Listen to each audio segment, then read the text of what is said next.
In this tutorial, I would like to show you the variety of options for embroidering wedding and evening garments with different decoration materials.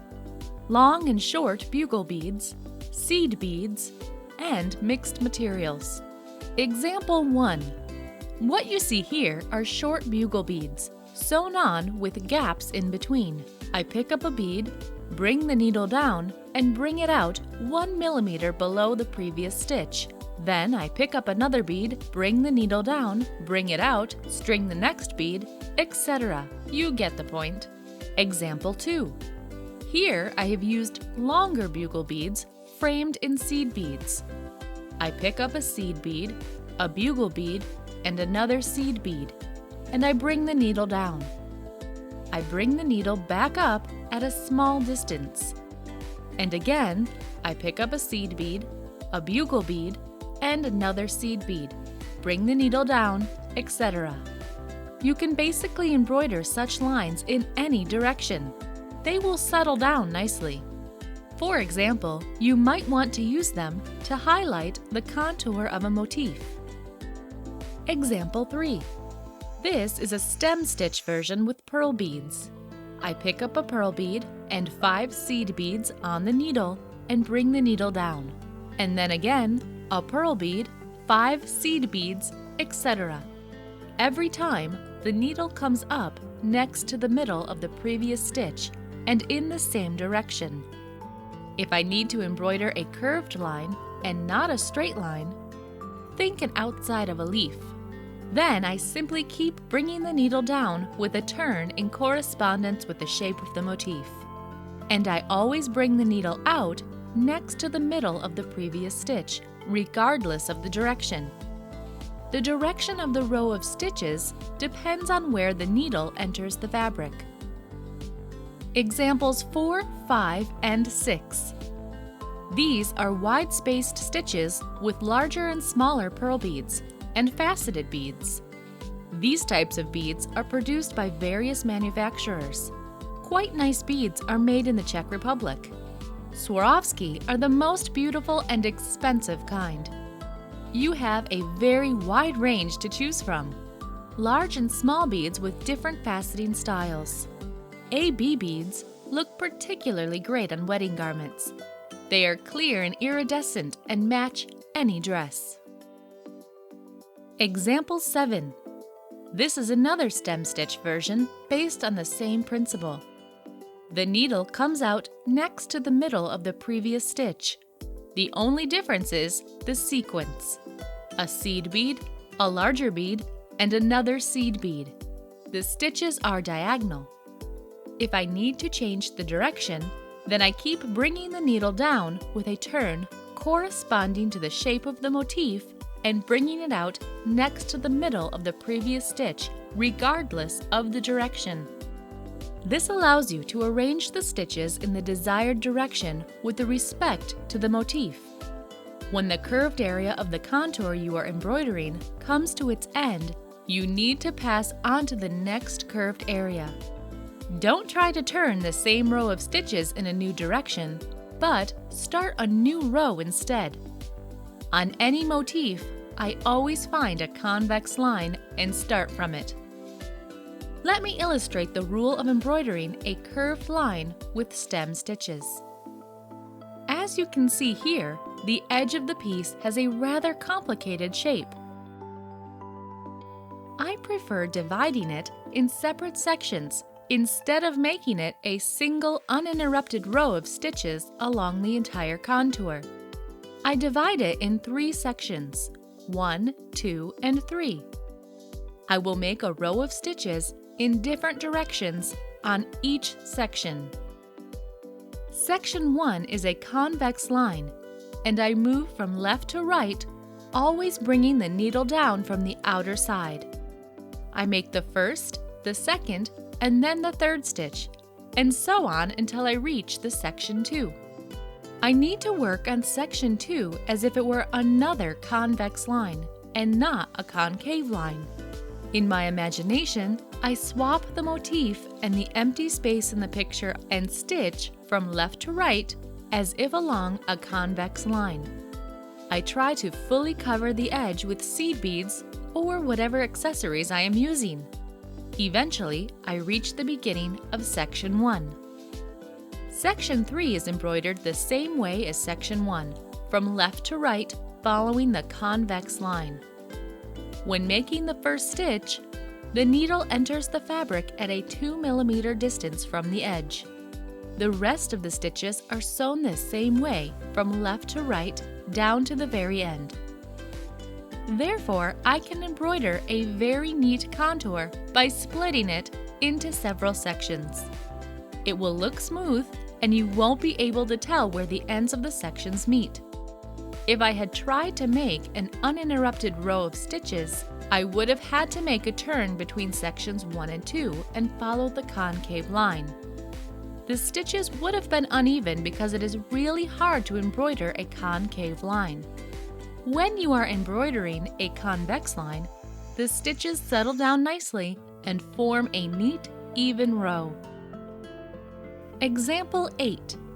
This row of stem stitches is made from long bugle beads, following the same principles as in Example 2, where long bugle beads are arranged in a straight line. Only this time it is made with a shift to resemble stairs. If the needle comes out somewhat below the middle of the previous stitch, it will make the row look thicker. If that's the effect you wish to achieve, then it's the best way to do it. Example 9. It's a regular row of stem stitches with 6 seed beads in each one. You can do the same with short bugle beads. Example 10. The same kind of rows can be made from long bugle beads or plain beads or any other materials, and they will look different each time. Combining beads of 2 colors broadens the range of possible design options. You might not even be able to tell from a distance how exactly such embroidery was made, even though it is made of regular rows of stem stitches. You can easily embroider a curved line this way. It will turn in the direction in which you bring the needle down. Example 11. This option is a combination of different materials. I have used long and short bugle beads. If you choose beads of 2 matching colors for your dress, for example, a white dress with silver embroidery or silver lace, then your bead embroidery will sparkle in a beautiful way without standing out too much. It will sparkle in a very elegant way, and it's exactly what we want. Seed beads and short bugle beads are particularly good in creating such beautiful effects. Example 12. It's a version with traditional seed beads. There are 5 seed beads in each stitch, which makes it about 7 mm long. I bring the needle down 2 mm below the beginning of the previous stitch. It makes the row look more delicate and yet gives it more volume. You can use this method if you prefer thicker, more pronounced stitches. Example 13. Here, each stitch is a pearl bead framed in short bugle beads. You pick them up, bring the needle down, bring it back up, and then pick up another short bugle bead, pearl bead, and short bugle bead. Example 14. It's a classic row of stem stitches with Japanese short bugle beads. Note how different all versions look, even though the technique remains the same. Example 15. These are twisted long bugle beads. Unlike regular long bugle beads, they have a particular kind of shine. I would say it is more noticeable on the garment. If you notice that the ends of your bugle beads are too sharp and may tear the thread, then it's a good idea to put a round bead at each end of the bugle bead. It will protect the thread from tearing and give the embroidery a more sophisticated look. I embroider a row of stem stitches using twisted long bugle beads. Please note how at the turn I bring the needle out next to the middle of the previous stitch and from the outer side of it.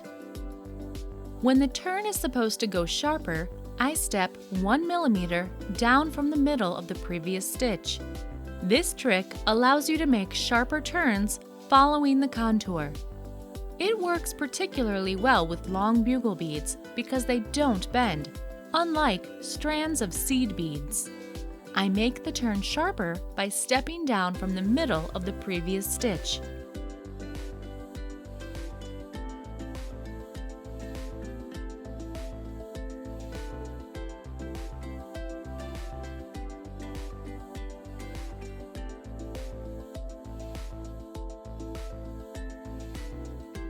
The next combination is seed bead, faceted bead, seed bead. The thing about this combination is that large pearl beads or faceted beads placed in the middle of the stitch prevent it from bending, just like long bugle beads. To make a sharp turn, I bring the needle out from the other side of the previous stitch and closer to its end, next to about 2/3 of it. If the central bead is large, you can bring the needle out even closer to the end of the previous stitch. In my case, it comes out at about the level of the seed bead. This makes a neat and smooth turn.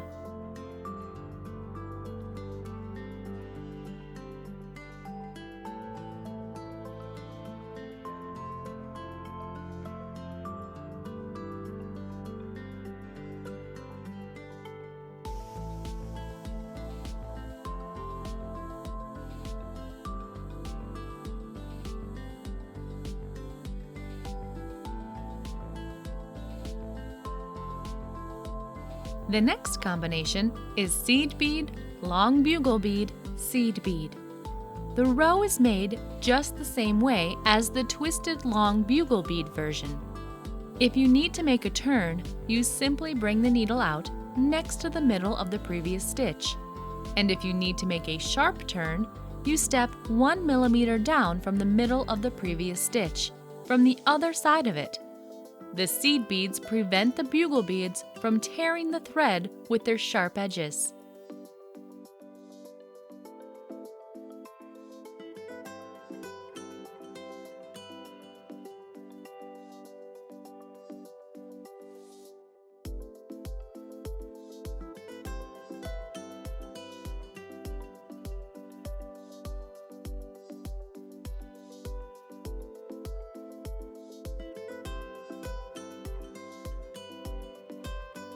And now another combination, a pearl bead and 6 seed beads.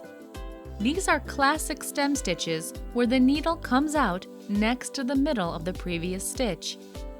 The same algorithm is used for embroidering stitches with plain seed beads. The stitch easily bends when made of a row of seed beads. There is nothing difficult about this version. It works just as well with any large beads instead of pearl beads, as well as with seed beads alone.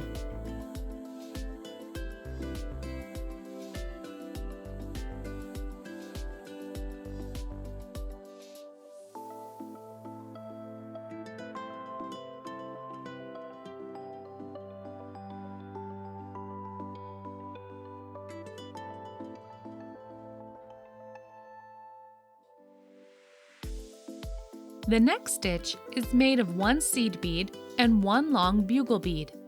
I have chosen hexagon seed beads and Japanese long bugle beads. Here, if you want to make a sharp turn, you bring the needle out, stepping 1 millimeter down from the middle of the previous stitch. If you need to make a simple turn, you follow the traditional stem stitch technique. Bring the needle out next to the middle of the previous stitch, right below it.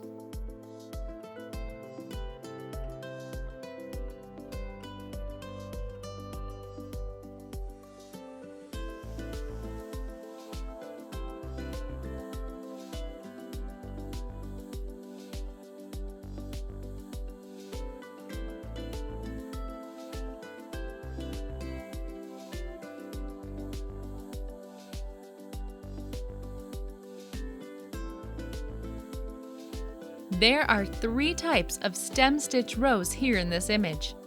All of them are made with stitches of the same length and material, 5 seed beads. You can safely use versions 1 and 2. What concerns version 3, I strongly recommend against using it due to certain characteristic features of hexagon seed beads. Version 1 makes the thinnest braid.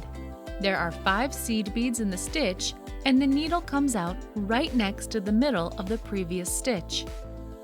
Version 2 makes a somewhat thicker braid.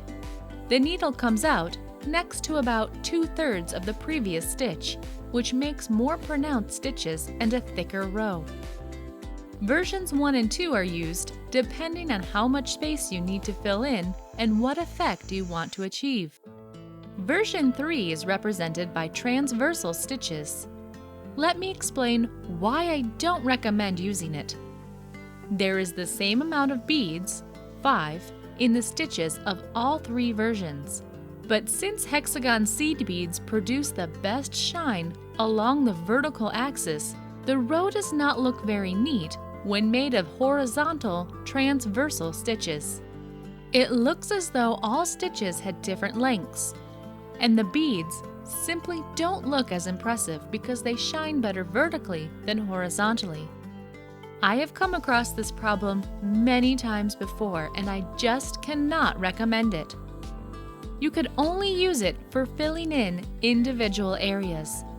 Rows of vertically arranged stitches are much better for lines and contours.